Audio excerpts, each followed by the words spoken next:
दीद मनी पवनिया लख सलाम दूध दोबारा चाहता दिल जवनिया दिया जो पहुँच बेगाल है भलिया लेकिन रात जो रौनक दिया दिया जो पहुँच बेगाल है भलिया लेकिन रात जो रौनक दिया जगत वदा जिए प्रभुतिए जानी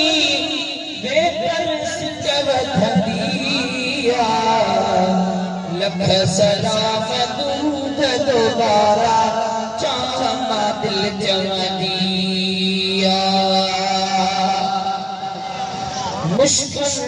अदरन जावण पधरा मिठड़े मदीने जावण पधरा मुश्किल अदरन जावण पधरा मिठड़े मदीने जावण पधरा राबी के खोर के इश्क रसूल ने हर एक जीरो दिया अल्लाह हर एक जीरो दिया लख सलाम दूध दोबारा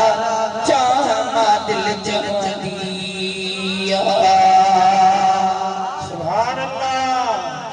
मुझे गुलामन साण गलियो सजण गुलाम नबी के सजो मुझे गुलामन साण गलियो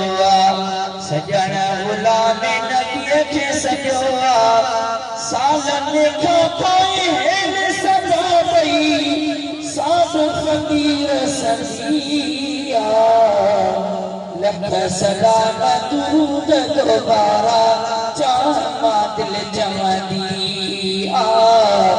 अमर जी जन तुझा बचन ते लायक लख थोरा सारी उम्र तारीफ तबे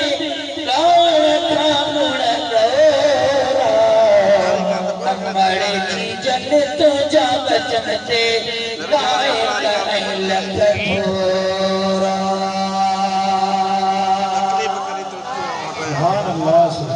हबीब जा आशिक ये फकीर जे अखिन मां मोहब्बत इश्क जा गोढ़ा